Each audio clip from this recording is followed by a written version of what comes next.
Today, the U.S. stock market takes a deep nosedive, sparking a global sell-off and fears of a recession. Secretary of State Antony Blinken warns that Iran might retaliate against Israel as President Joe Biden meets with the national security team in the Situation Room. And more information on the massive security failure that allowed for the shooting of former President Donald Trump. Blaze News Tonight starts right now.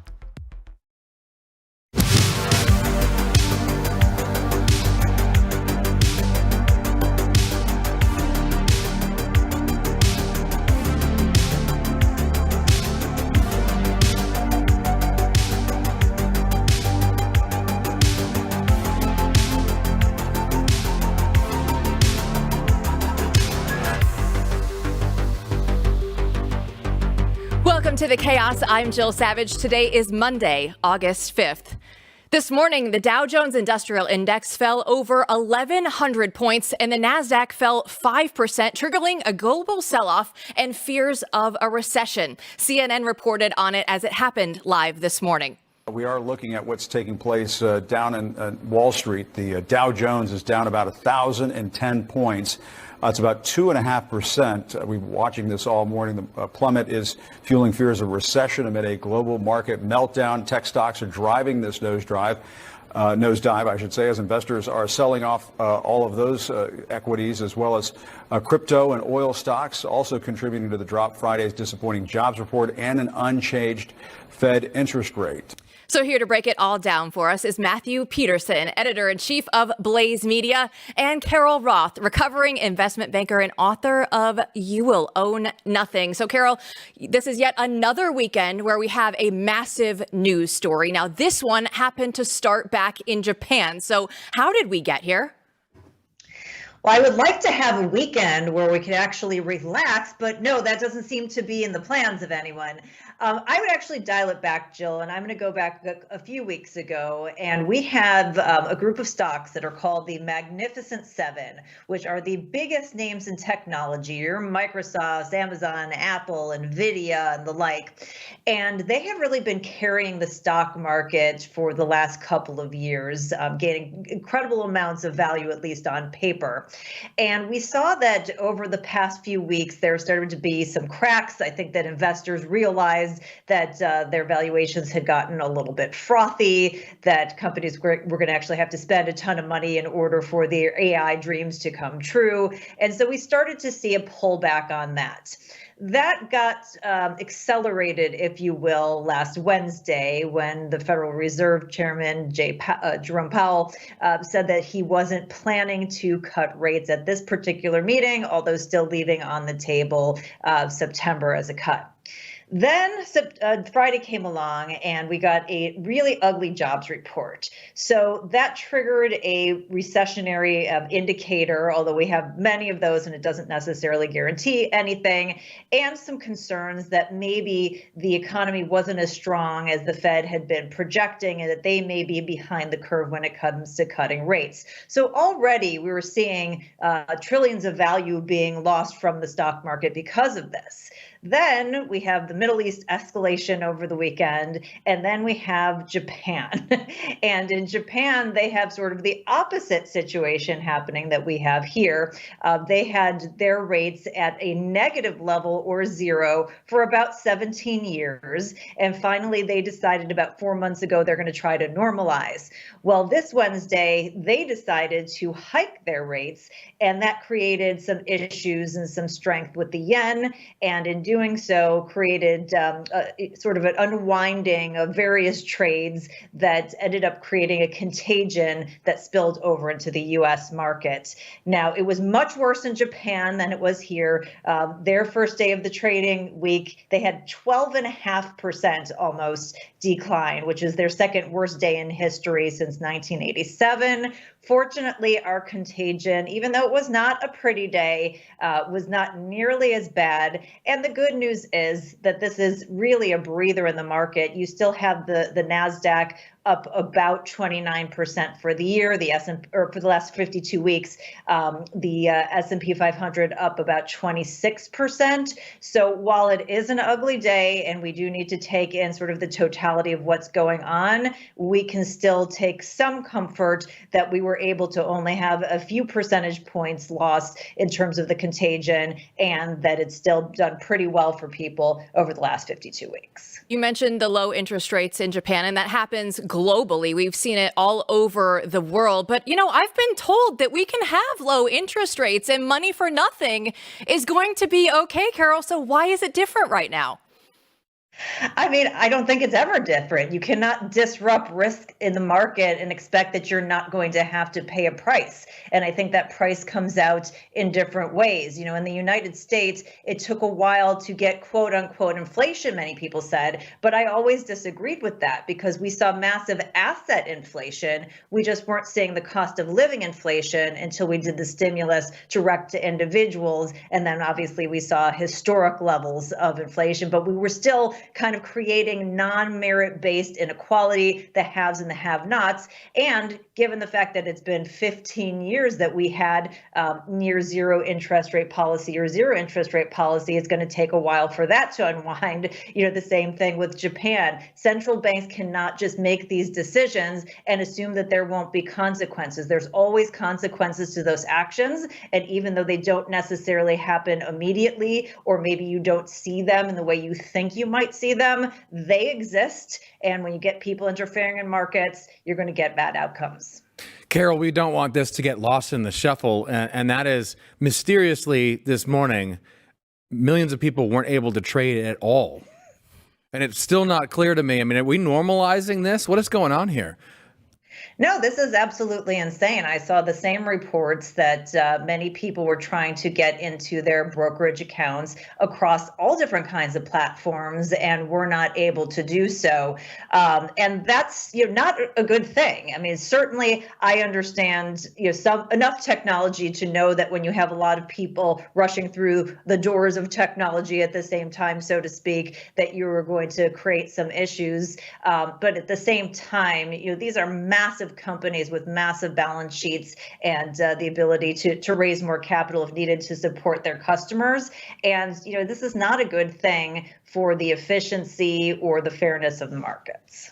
When you look at one trader in particular that everybody knows, Warren Buffett, he's never going to be locked out of his accounts. He's going to be able to get his trades on before everybody else. And he's cut his stake in Apple by half, and he sold billions of dollars of Bank of America. So how significant is this when you see a trader of his magnitude making moves of this size?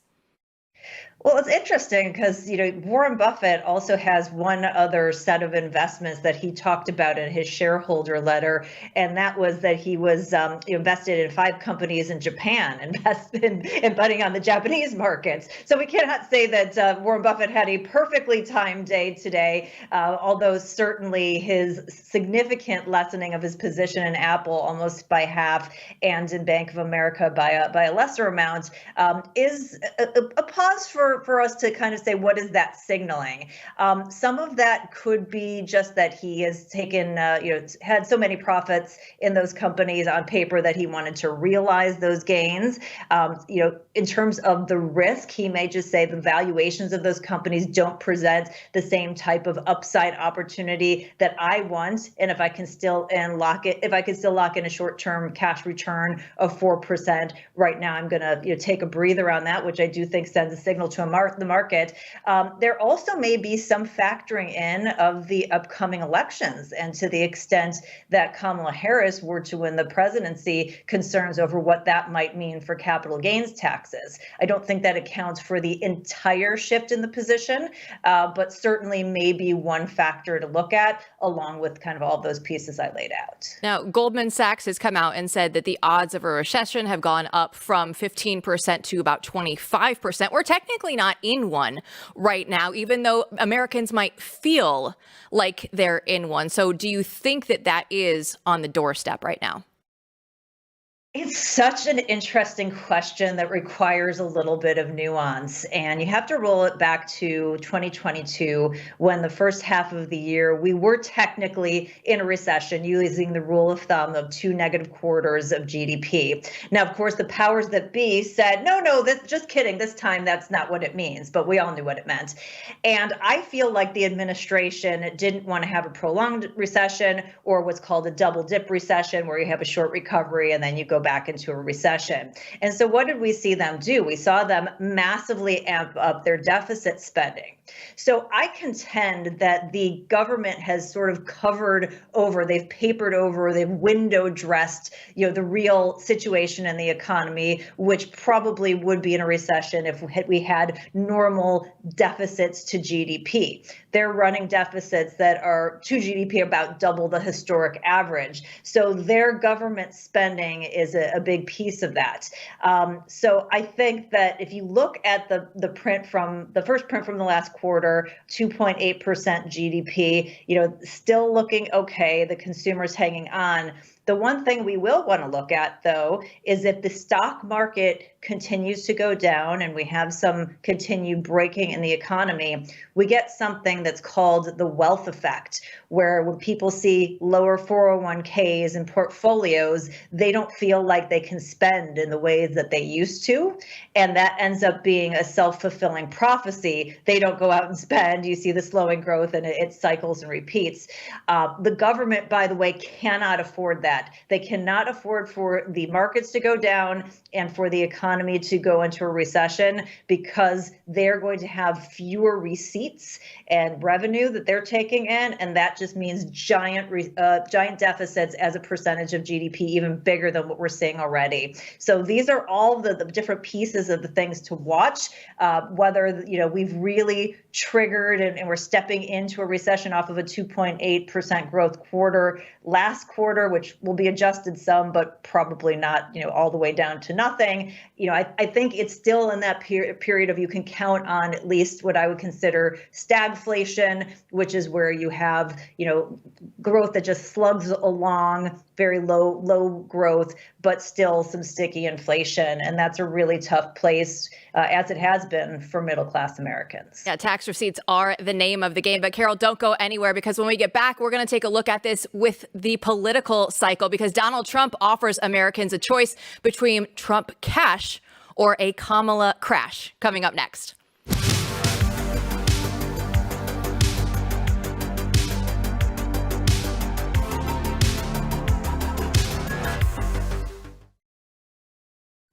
Four years ago, this past May, former President Donald Trump made this prediction about the U.S. economy. And you know what? I'm not so far away from that again, believe it or not. But if Biden gets in, the market will crash.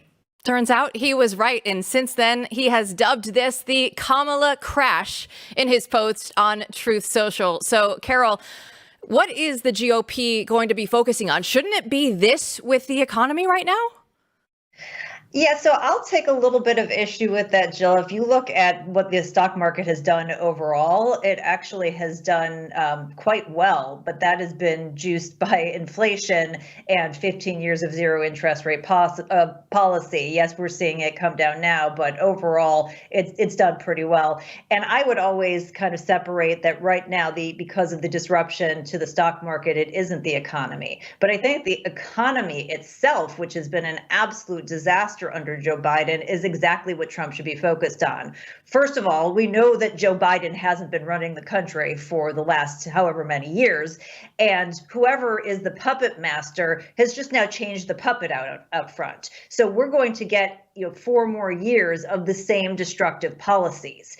And so staying away from the identity politics game, which is a losing game and gets the Democrats focused on exactly what they want, is a losing strategy. But focusing on what everybody is feeling, that is the fact that they're struggling to pay the rent, to buy food, to have basic cost of living, that they can't buy a house, that is the type of messaging that is exactly going to win Trump another election. And that's where he should be entirely focused for now until Election Day. Now, Donald Trump's team wasted no time putting an ad out for this. Here is Donald Trump on Bidenomics.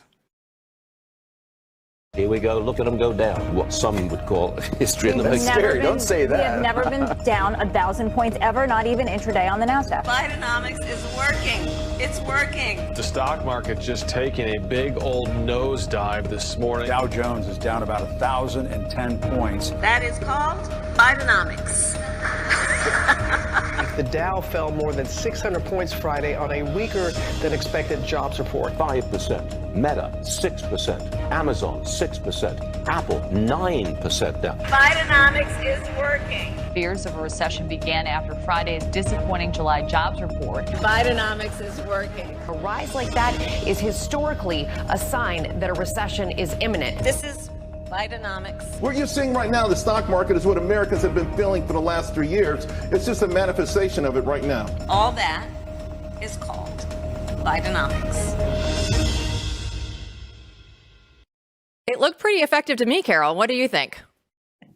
I think it's very powerful. And one of the things that it does with Kamala Harris continue to say Bidenomics, Bidenomics over and over again is it really makes her responsible for those policies. It doesn't allow her to separate herself and say, no, I had no part in this. She's out there touting that this is working and this is working. And whether people are focused on the stock market or focused on the grocery store, the gas station or rent or whatever it is, the fact that she is responsible for this is the same administration, the same policy is exactly where they need to be. It's a horrible thing that we have to put it out there, but that is the reality of the situation, and it is only going to get worse for middle and working class Americans if something isn't changed. Carol, I'm curious what you think her response should be. What should Kamala go out there and say? Given that, in my mind, I'm imagining her going out and talking about Venn diagrams and making a metaphor about wheels on the bus. Maybe we get some falling out of coconut trees, be fantastic. But what should she say? I mean, what possible out does she have? So again, my issue with stock market versus economy is that they're two very different outcomes. And unless the stock market continues to trend down, if I were her, and I'm not trying to give her points, but I would go back and look at the stock market over the last few years and look at the cumulative returns and say, yeah, the stock market sometimes it goes up and goes down, but we have grown by X amount since the time that we've been in office. Now, granted, she would do that on a nominal value basis, not adjusted for inflation, which makes it look not quite as good, but that's what she should be saying. That being said, I don't think she has the depth of understanding or the ability to communicate like that. So as you said, Matthew, I would imagine some sort of a circle with, hey, this is the part of the Venn diagram that I'm in charge of, and this is her Venn diagram, and, space and clouds and things like that. And I think that's probably what you'll get. I think she just will completely sidestep the issue. The stock market versus the economy. We can jump over to the economy side because we know that the United States has a 70% consumer-based economy. And the latest numbers are that 1 in 3 parents right now cannot afford back to school items for their children this year. And 35% of those families are trying to put this on their credit card just to make sure that they can get their kids what they need to start in school. So where does this go from here? Yeah, I mean, this is at a time where we have record credit card debt, where the personal saving rate continues to decline and is lower than historical averages. And it is really challenging. The big issue is that when you talk to the quote unquote economists or the corporate press, they're going to put out figures and say, oh, it's not that bad for most Americans. And they're taking averages that are being lifted up by the wealthiest Americans, by the Americans who have lots of assets that have increased and inflated in value over the past few years. And so it's not really a good representation. And it is not only gaslighting, but a gut punch to middle and working class Americans who really are tapped out. So the question is, do those people who have lots of wealth and disposable income and those assets, are they able to continue to keep the economy afloat? And that goes back to what we were previously talking about. to the extent that you continue to see the stock market go down, or if you see any sort of movement down in housing prices over time, that's going to create a pause for those consumers saying, well, I'm not feeling as wealthy as I was before. And that will help them pull back on their spending, which we know is one of the two pillars, along with government and government adjacent spending, that really has been propping up the appearance of growth in the overall economy. So we are really on shaky ground here. This is not the strength that is being projected in terms of the numbers. And overall, the financial position of the United States is on tenuous ground. So we really do need to get an administration in place and people in Congress who can work together and shore up our fiscal situation, because it is going to be ugly for Americans for many years to come, a different quality of life that is not the same level that they're used to if we do not get our hands wrapped around this. I hope that you are correct, Carol. Thanks so much for joining us today. Thanks for having me. A full-scale war could be brewing between Israel and Iran. That's coming up after the break.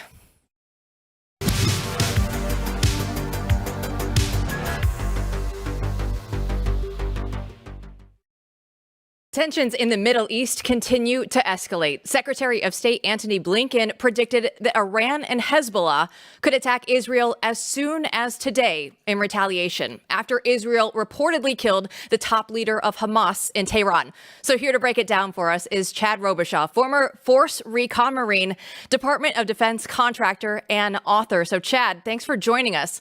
How do you see this all playing out? Do you think Iran will retaliate soon? It's very hard to predict if they're actually going to retaliate. However, everyone should be concerned. This is the grounds that when you do what Israel did, and I believe Israel should have done this, by the way, when you do what Israel did and take out their top leader, that's grounds for them to retaliate. They've raised the red flag and claim they're going to attack, announced it, and they right now they're not intimidated. They're not intimidated by Israel. Why? Because Israel doesn't have this the backing of their greatest ally, which is the United States.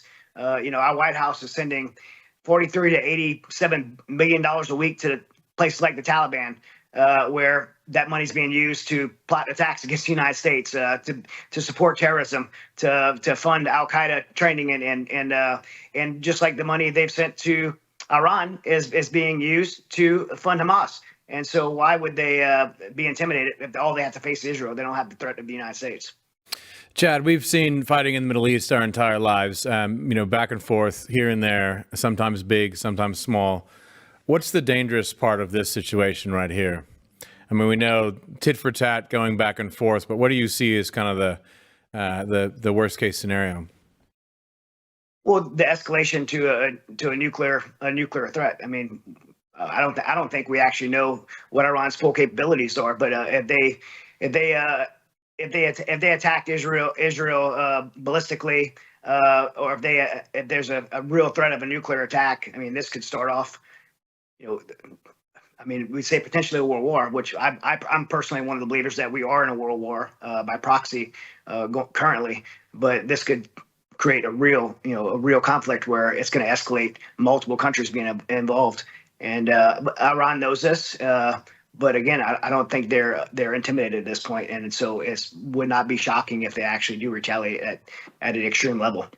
So can you drill into that a little bit more? Because there's a lot of people out there who would say, well, as they say on the internet, nothing ever happens. This is just people getting too excited. What makes this truly dangerous right now?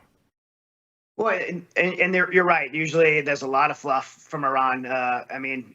But I think what makes it truly dangerous is what I said earlier. The fact the United States has not showed the full backing and support to Israel. That's what makes this true. That's what makes this different. In the past, they'll say things, they'll flex, but look, we have a history right now in the last 3.5 years of the United States not responding in the way that the United States typically responds when it comes to global conflicts. I mean, why do we have U.S. troops why do we have Russian troops in Ukraine right now? Because Putin put 100,000 troops on the border, and when Putin put 100,000 troops on the eastern border of Ukraine, President Biden made a decision to remove U.S. troops, to close our embassy and consulate, and give the green light for Russia to walk across the border. Everybody is watching. Everybody in the world, all of our adversaries is watching. They watched what we did in Afghanistan. They watch what we've done in Ukraine. And so it emboldens our enemies. It emboldens places like Iran to come to a point like this. And normally when they would have just flexed and said something and said they were going to attack, they might not have because of the threat of the U.S. being involved. Now they're emboldened and they may actually do something as extreme as what they're threatening to do. And that's what makes a difference. That's what makes it dangerous. That's what scares me for someone who's, watched this stuff my whole life. It scares me because they're not intimidated. They're not intimidated by Israel alone. We're on the verge of a global war potentially. And to your point, where the United States doesn't have Israel's back this time, is there a chance that this actually plays itself out and the United States stays on the sidelines and doesn't come to the aid of Israel this time around? Of course there is, and that's what scares me, and that's what should scare Israel. That's what should scare everyone around the world. It should scare every American because there is repercussions. Even if we sit on the sideline, it should scare every American because America in the long term, if we sat on the sidelines while our greatest ally gets in a war with Iran, major superpower like Iran, there is long-term repercussions to the United States. So President Biden reportedly met with his national security team in the Situation Room today. So is that a sign that this could be more serious potentially than the media is letting on right now? I don't think anything President Biden participates in, I don't take seriously. So I mean, the fact that he met, he's probably getting briefed on what's actually happened, and he probably knows less about we do, is sitting in there on this news call. I mean, the real decision makers, whoever they are, I hope they take this seriously, and I hope they'll stand up to Iran and give Iran a firm warning. I mean, look, this shouldn't have got this far. We should have long cut the funding to Iran. We know. And our White House knows that the money we're sending them is funding groups like Hamas. Why did they have the billions of dollars in excess that they need? You could track the money and say, okay, you're not using that directly for terrorism, but if you give them a surplus of billions of dollars, they're going to use that money for terrorism. And the invasion of Israel took place because of U.S. money. And why are they doing it? Well, they're doing it because they want to be able to have some kind of alliance with Iran because of the nuclear program. People long forgot who America is, and we have the ability to say no more nuclear program, but we haven't. And so we've been backed in a position to where now we're responsible for this, and I believe that America is partially responsible for this. And we don't have the people in the White House that have the courage to stand up to Iran and say, no, you're not going to attack. You're going to sit this one out. But we just don't have the leadership right now. So I have no confidence that President Biden or anybody in the administration, the White House, is going to make the calls that need to be made to stand Iran down. Chad, do you think that there's unity in the White? I mean, first off, I agree. Who the hell knows who's running things, though, is my question at this point. So do you think there's unity in the White House and the State Department and the administration about what to push right now and what to do right now? Is it a rudderless ship? I mean, how do you sort of envision this? I'm not there to say, but I don't. I think there was unity in the first 2 years of the Biden administration because they were all on kind of one page to, take this country in a direction that I think you and I would not agree with. But right now, in this latter part of the administration, I think they're in disarray. I think they're all trying to cover their butts because there's going to be answers. If President Trump comes in office, there's going to be answers that are going to be that are going to be expected by the American people of these actions. And so I think everyone right now is in their cover their butt mode, especially Secretary Blinken, who's either incompetent or complicit in just tragedy after tragedy around the world, from Afghanistan to Ukraine to right now what's going on in Israel. I mean, he has a lot to explain for, and I think everyone's covering their butt. Chad, there was an interesting story. I want to get your take on it because 9/11 is coming up for the anniversary once again, and we saw that a plea deal was on the table for KSM and the three people still down in Gitmo that were reportedly, the alleged plot for 9/11, and they took the death penalty off the table. They have gone now back and since reversed that course. They saw the outcry from the American people. What's your take on this whole story playing out? Yeah, I mean, Sheikh Mohammed, the fact that he would even be in a conversation that he would have a plea deal is insane. And then the fact that they wouldn't even announce what the plea deal was being proposed. The American people have a right to know. The families of 9/11, the surviving family members of those who died in 9/11, the 3,000 Americans that died in 9/11 have a right to know what that plea deal was. What were they offering them? I mean, we didn't just only lose 3,000 of our Americans on American soil, but we were thrust in a 20-year war. I served 8 deployments in Afghanistan. My son served in Afghanistan. I lost friends in Afghanistan, all because of what Sheikh Mohammed and these other guys planned for 9/11. So the fact that a plea deal was even on the table is insane. The fact that they're still alive, by the way, for me, is insane. They should have long been executed for what they have done.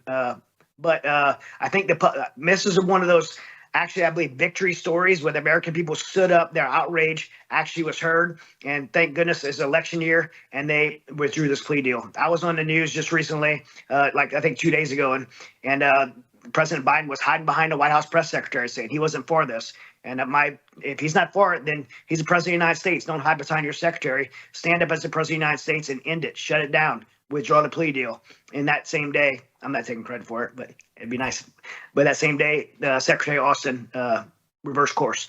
And, I believe this is an example that America still does have a voice. If we speak loud enough, if we demand from our elected officials, who are supposed to represent us, by the way, we're not their slaves, right? They represent us to do the right thing, then sometimes it works. And this is one of those cases I believe it worked. Well, Chad, don't go anywhere because we're going to have more on the details of the security failure that almost cost Donald Trump his life coming up next.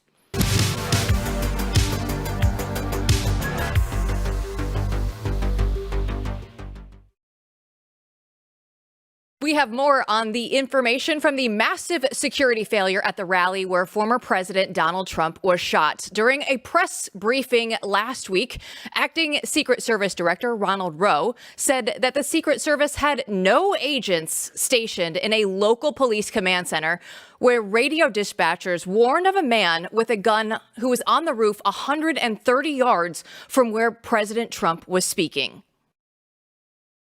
It was so apparent to me that in this incident, in the final 30 seconds, which has been the focus of what happened before the assailant opened fire, there was clearly radio transmissions that may have happened on that local radio net that we did not have. And so we have to do a better job of co-locating, leveraging that counterpart system, and this is going to drive our operations going forward. So, Chad, every situation is different, but should there have been Secret Service agents in the local police command center? Is that typical protocol? Very typical. This is not, he just so flippantly said that, that was our bad, our bust. We're going to change this moving forward. There was no way in any reasonable scenario that should have took place. I mean, one, it wasn't the last 30 seconds. It was 2 hours and 9 minutes. This guy was on the ground, spotted as a suspicious person, I think 4:36 p.m., 2 hours and 9 minutes before he fired off the shot. Then he's seen firing a laser range fire. Then he's seen climbing the roof, on the roof, almost 20 minutes before the shot was fired with a rifle. Police are over the radios announcing it amongst themselves. And the Secret Service had no idea. Why didn't they have idea? That's very important. Why they didn't have idea. One is because they had a briefing scheduled with local law enforcement, with the sniper teams, the counter sniper teams, and the Secret Service. They blew that meeting off. There was never a meeting that took place between the Secret Service and local law enforcement. Furthermore, they didn't have any inter-team communications. Even a local police department, if they're going to do a search warrant and it's multi-agencies, maybe the state police, the sheriff's department, the local police department, they're going to have one channel of communications that they can all communicate. This was the Secret Service that completely failed to have this meeting, and I can't understand why. There's no excuse for it whatsoever. Additionally, if you go further back than 30 seconds, if you go back to the advanced party, which would do the security vulnerability assessment or the surveillance vulnerability assessment, they would have identified the principal's going to be standing here. President Trump's going to be standing here giving a speech. Where are the vulnerable points? Where are the most likely avenues where someone can harm the principal? Well, there's a building 136 yards away, and it has a pitched rooftop, which is perfect for a sniper position because it has cover and concealment. And they would have not only put Overwatch or counter sniper team looking at that building. In this case, they should have put people on that roof. The excuse came from Director Cheadle that that it was sloped, which is ridiculous. I don't know if this lady has Christmas lights on her house, right? But sloped roof. And she said she put people inside. But now we know that the 3 officers you said was inside, one of them left. The other 2 were locked out of the building because of their key card. This was a complete catastrophe. It's very hard for the American people to believe, and me included, that this was just incompetence by the agency that's supposed to be the very best in the world at this. And there's not some level of complicity even.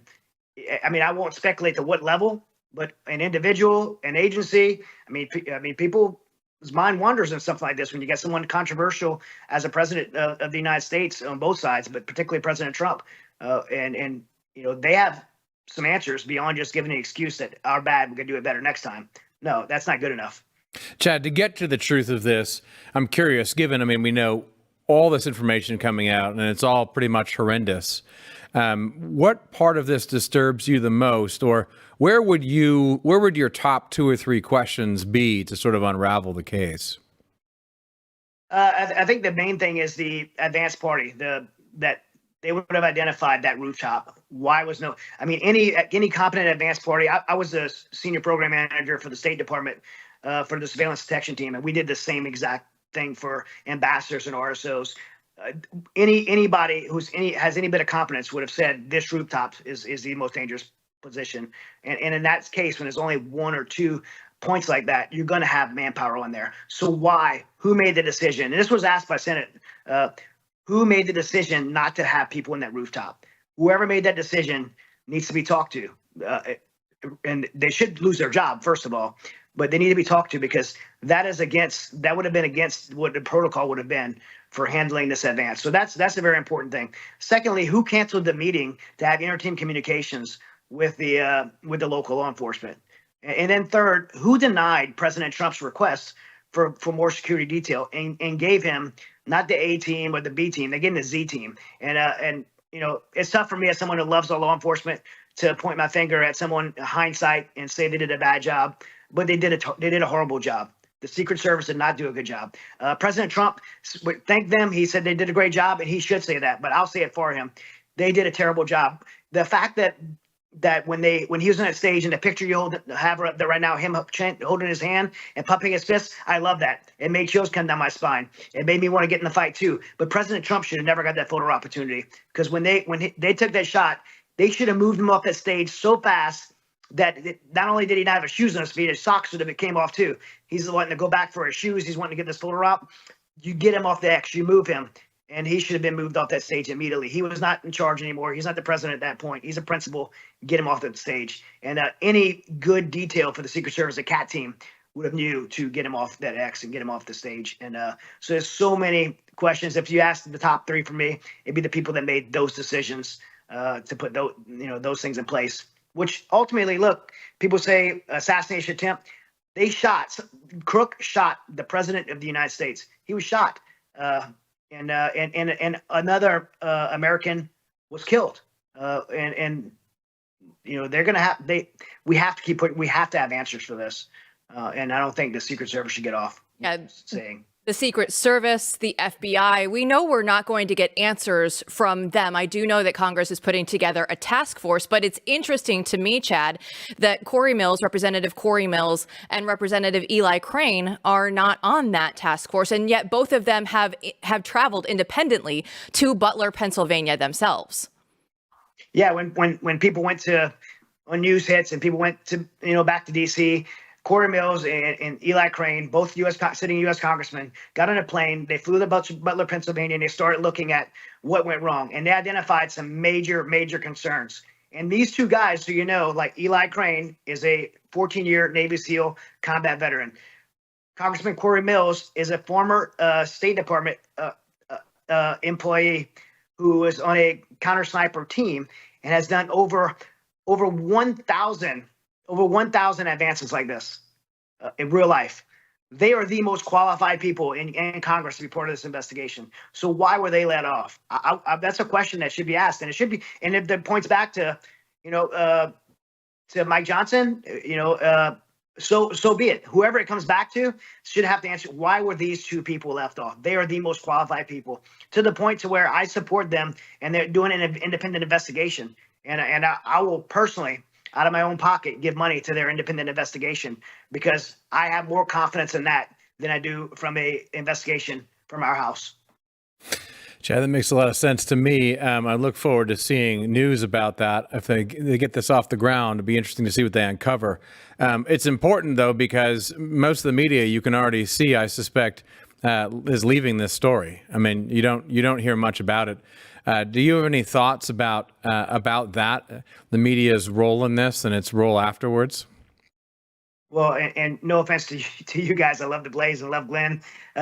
We don't really have media anymore. I mean, there's no really good objective journalism anymore. I mean, outside of networks like the Blaze that are private and podcasts. I mean, these mainstream outlets, and I say that as I'm a contributor for Fox News. I love having a platform and a voice there, but Fox News, MSNBC, ABC, CNN.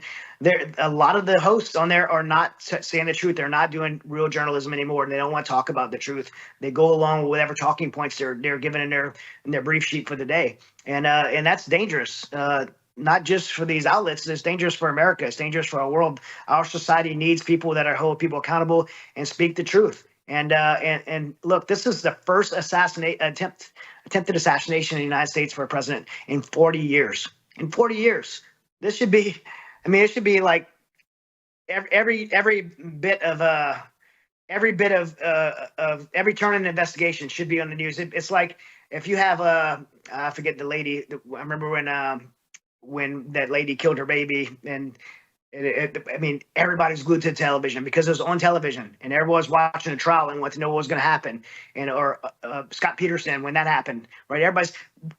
This is a president of the United States and the front runner for the next president of the United States. We know he's the front runner. Somebody tried to shoot him, and they did shoot him. They shot him in the face. Like, we should be glued to the TV, and the news media should be putting it in front of us so that American people could stay informed. But they don't want that to happen because there's some very important questions that are unanswered. There's some real concerns, and those concerns tie back to the United States government. And the United States government clearly has influence over our mainstream media outlets. Chad, thanks. That's why. Thanks so much for joining us. Couldn't agree with you more there. Thanks so much for your time today. Thank you so much, guys. Social media is a breeding ground for predators. Luckily, kids prefer different online spaces. We'll explain coming up.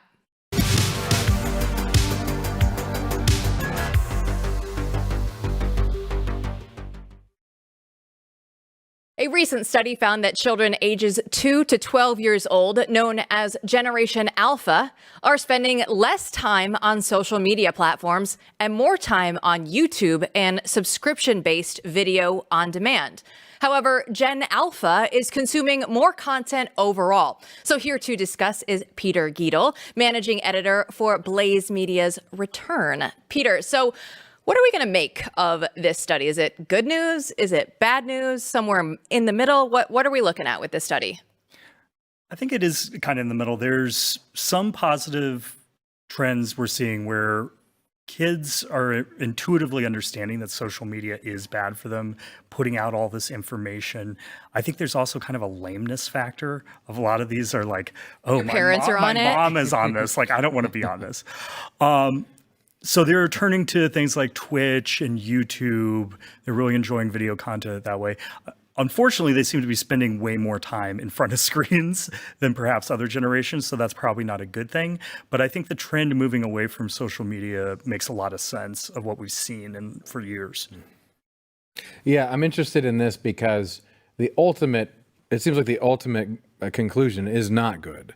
It's that they're spending more time in front of screens, and it almost seems like parents might be responsible there, right? Something that just scrolls continuously is what they're watching, a Twitch stream or YouTube. But do you think, is this something where they got off of social media and they were on it before, or is this just how they grew up? It's hard to say exactly. There's some evidence showing, and I can speak to this anecdotally, that Gen Z is extremely careful about what they put online. Mm-hmm. They prefer to have chat groups that are not public. They're very careful about the images and what's tagged. So we were already seeing a trend in Gen Z moving away from just sharing their entire life and oversharing, kind of as the millennials did. But and I think it's accelerating now with a younger generation. Yeah, this seems like something we've all experienced, right? Is that as time went on, if you're an early social media user, adopter, you get to that point where you realize, wait a minute, I don't want any of this stuff online. I don't want any of these pictures online. And oh my gosh, I'd never put pictures of my kids online. That'd be insane, right? And you can see this progression almost as if we learned having it first. So what's curious about this is you see a generation that grew up in it with a completely different set of practices, and some of them are fairly healthy. I see it in my own kids who they don't want to be seen online at all. They know this, and they get angry at me when I take their picture as if I'm going to steal their soul or something. Yeah. It's going to mysteriously end up online. And it's comforting to know that fewer children are on social media given this next story, because the worsening problem of children exploitation via social media apps. There's a story where the New Mexico Attorney General's office recently conducted an investigation and found that Facebook and Instagram accounts purporting to belong to children were exposed to pornography and sought out by online predators. So, Peter, how pervasive is this threat to children on these platforms? We hear about this very often. This was a great investigation by one of our reporters, Andrew Trapados, who looked into this. And it's unfortunately, it's a very disturbing story. I want to be careful even what I say since we're being played on YouTube. But basically, yeah, what you were saying was New Mexico did this study. They set up dummy accounts pretending to be kids, and they were shown all this like explicit X-rated content. And then on the heels of that, there was an investigative report by a Wall Street Journal journalist that found the exact same thing, of even people, real children that their parents were putting out sexualized content out there and making money off of it. And I mean, on one hand, yes, when you have billions of people, there's always going to be awful people and predators, but it seems like it's pointing to a decision by Meta to have no safeguards and to actually promote sexualized content to minors. And it says in Utah and Florida that they've banned social medias for minors, but isn't that a really hard thing to enforce, Peter? It's incredibly hard, and it also gets into the whole question of, so are we going to have to show our IDs to go on the internet? Right. Which opens up a whole dystopian, but yeah, I don't see, I've never been able to see a practical way that would ever be able to be enforced. Once again, you have to monitor this stuff for your children. You have to take responsibility and not let your kids, I mean, the executives that run these Silicon Valley thing, they don't let their kids on social media the way everyone else does. Right. Hey, look, I have no problem with with the state trying on this one, just like they regulate who can go to a site that sells alcohol. I don't care, but you're right. That's not going to ultimately solve it. But what I will say, and I know from experience, and I've been talking to people across the country about this, there are increasing amounts of K through 12s and educational institutions that are just banning it as a whole. Mm-hmm. Like that is happening. And so far, the results look very promising and successful, and it's going to happen more, and this issue is going to come up. It's not going to be something you just let go, because if you let the kids go, it goes to some very dark places, and it's not just the dark places, it's also the effect on brain development. So a lot of the research that's coming out, and we'll have more of this at Return and on the Blaze, is showing that you won't have higher brain function for the rest of your life if you're let go on screens to the time you're 25. The effects are truly, truly horrible, and it's going to be known as something that's worse than smoking, worse than anything else, just this unrestricted use by minors. Absolutely. And it blows my mind that they're only now getting to the point where they're banning phones in schools. I read stories about this even the last week or two. Yeah. And I thought, how have we not banned cell phones in schools yet at this point in time? So, Peter, thanks so much for joining us today. Matt, we got another weekend that we had another huge news story. So you know what? It's just the trend is going to continue here, because that's just what's happening here on Blaze News. Are we going to need to go 7 days a week? We might.